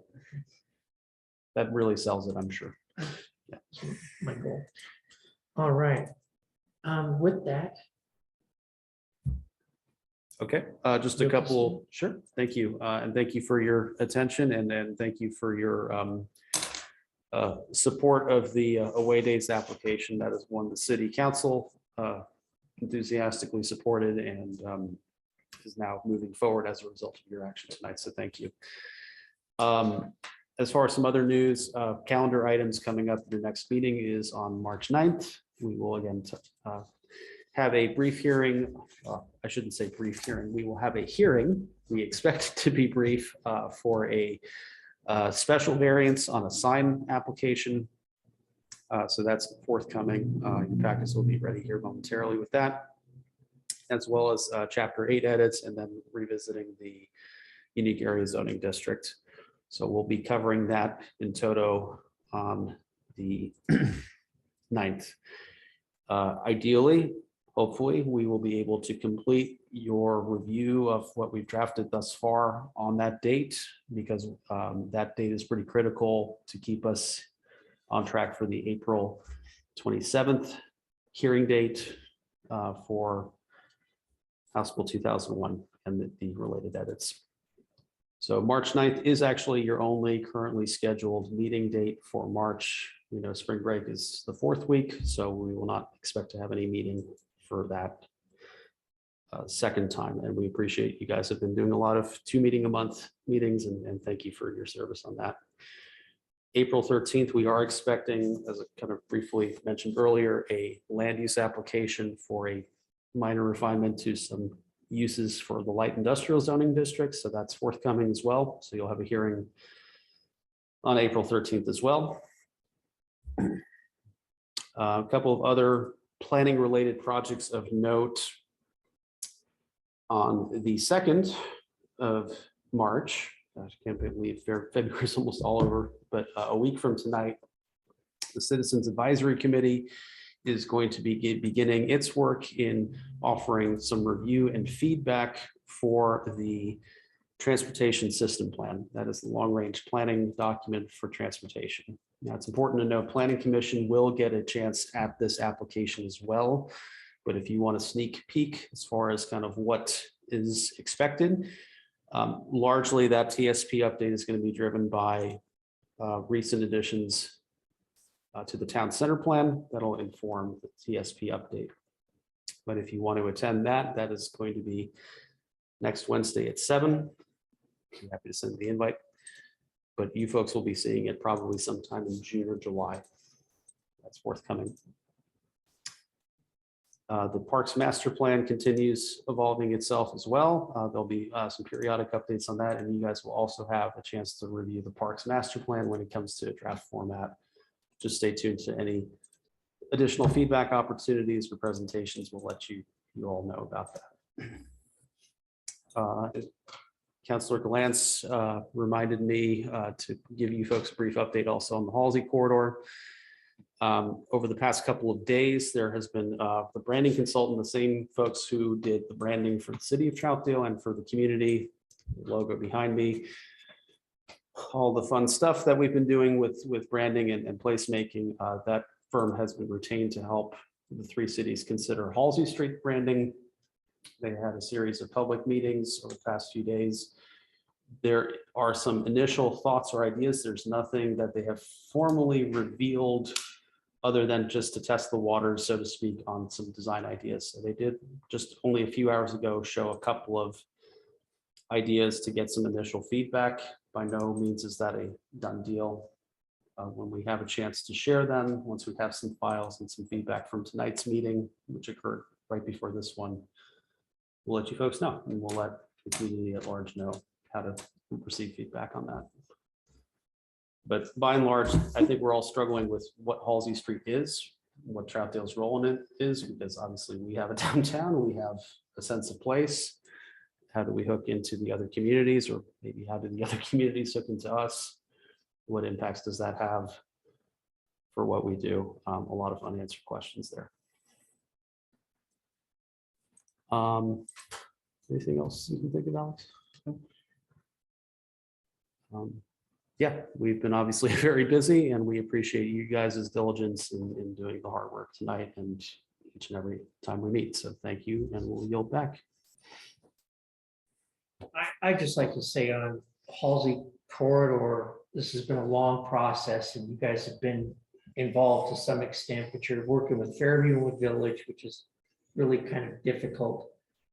And a number of consultants, and I just disappointed I wasn't able to fit into my schedule to go.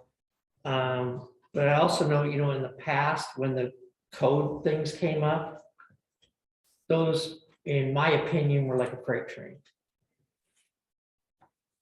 We had a 3-city planning commission meeting about it, and next thing you know, it's in front of the council because that was their next process.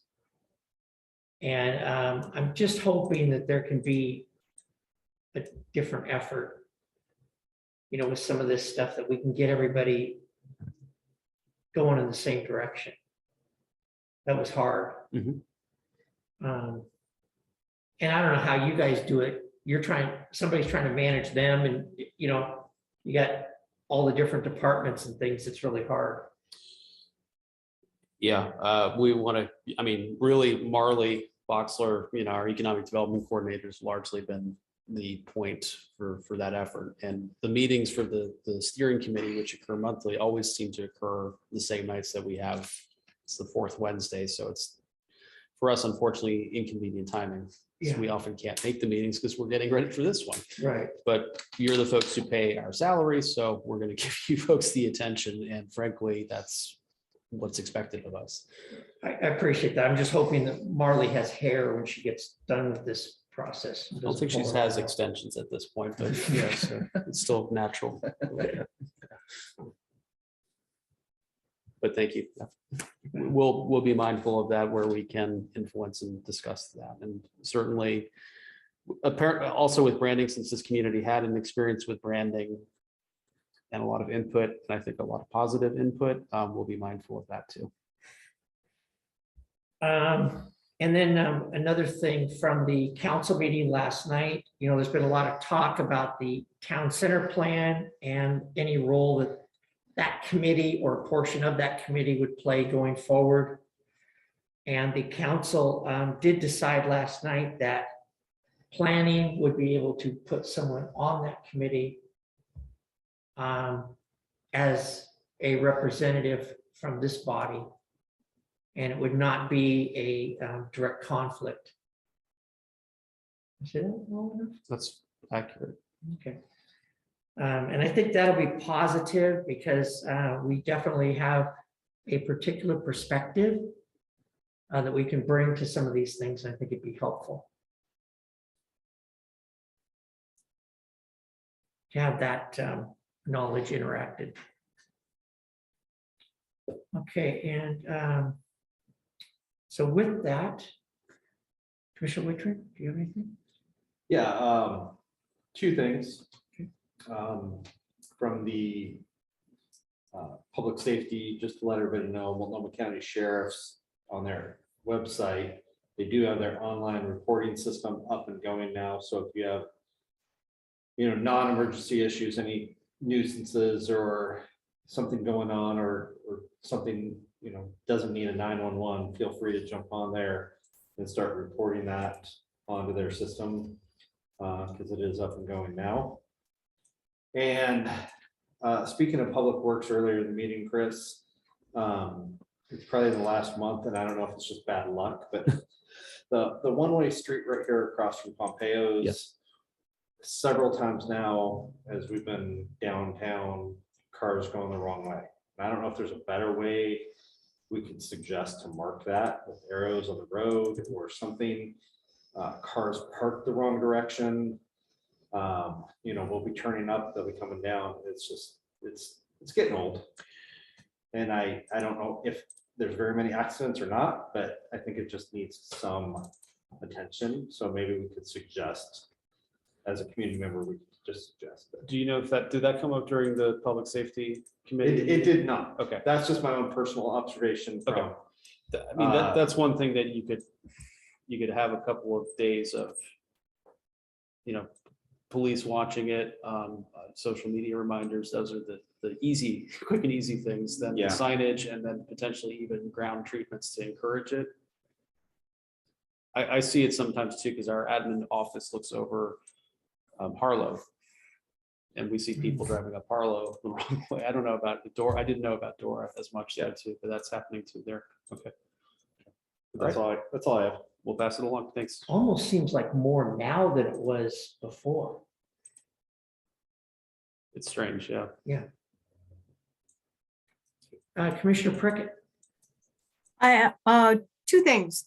I had a person that has a small construction company that wanted to know why the STC charges were so, I should say, so large. And I tried to explain it to him, but I'm not good at that. So I suggested he contact the city to figure that out. And the second thing was the new Eagle Ridge Apartments.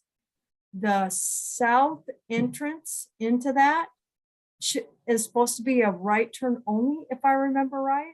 You're talking about off 242nd or Hogan? Yeah, off 242nd. They're now doing left out of there I thought there was, on to 242nd. is there not a median? Or no, they can go, yeah, they can go right, but they shouldn't go left, but they're going, it's just past the median there. The Okay, driveway. So they're coming out there thinking, and they've almost hit a couple of cars that were trying to get into the left turn lane. So That's- for clarification, there is a barrier there. Yeah, but it's not, it doesn't go far enough out. Right, and so they're, okay. So the- They're early, actually, what I think Yeah. you're saying, they're driving You the wanna share wrong this way one? down the street to get to. No. where- no, Okay. they're actually going, they actually turn into the left turn lane for the light to get out. I think Alex is about to share the screen here. So you're saying they're using that neutral space there Right. as their landing pad? Okay, And cars that are coming down here want to get in that left turn lane. And if it's blocked, they want to, there's something going to happen. okay, no, thank you for reporting that. hasn't That's already. something that could, at minimum, they could put up those plastic, strips basically to discourage it. Ideally, they would extend that median a little bit further to prevent that. So we'll touch base with Multco and with city aggression since they have joint ownership of the road there. Okay. And And let's see, is there anything else? No, I just want to thank the staff for great work. It was dry reading, but it was easy reading. I could actually focus on it. So thank you. Well done. That's it. Commissioner Allen. Good input, good work on our staff's part. And so I appreciate you all. That's it. Okay, thank you. Commissioner Wilcox. Yeah, I've got more than I expected to have. Following up on a couple of the other commissioners, Commissioner Witcher, and I've also experienced the one-way drivers on the one-way streets, whichever, I don't know what the street name is, the one that comes downhill. I wanted to go uphill and he was coming downhill the wrong direction. And also on the Eagle Creek or Eagle Ridge rather exit, do they have a right turn only sign at that exit, I wonder? And my final thing is, I also wanted to add that in this express recruitment for planning commission, they're also looking for someone to fill a budget committee position that's been empty for quite a while. But they've only got like 4 days to do it, so I'm not real helpful that it's going to happen. That's all I have. Thanks. Okay. I appreciate that, sir. And you just never know how those things are going to work out. But I would also like to thank staff for their work. I want to thank also the city council for their wisdom in giving an opportunity for the old city hall. I appreciate that. I think it's in the best interest of the community to do so. It's kind of an exciting time. And that's all I have.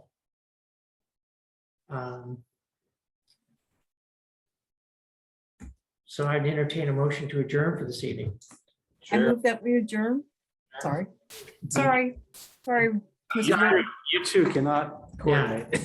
No, Motion by Commissioner Prickett, second by Commissioner Wittrin. To adjourn. All those in favor? aye. Opposed? Aye. We are adjourned. Did you have a comment there, Counselor? Or are you just saying hi? I was just gonna say goodbye, actually. Thanks for all your work. Thank you. It's a long night last night, wasn't it? It was, actually.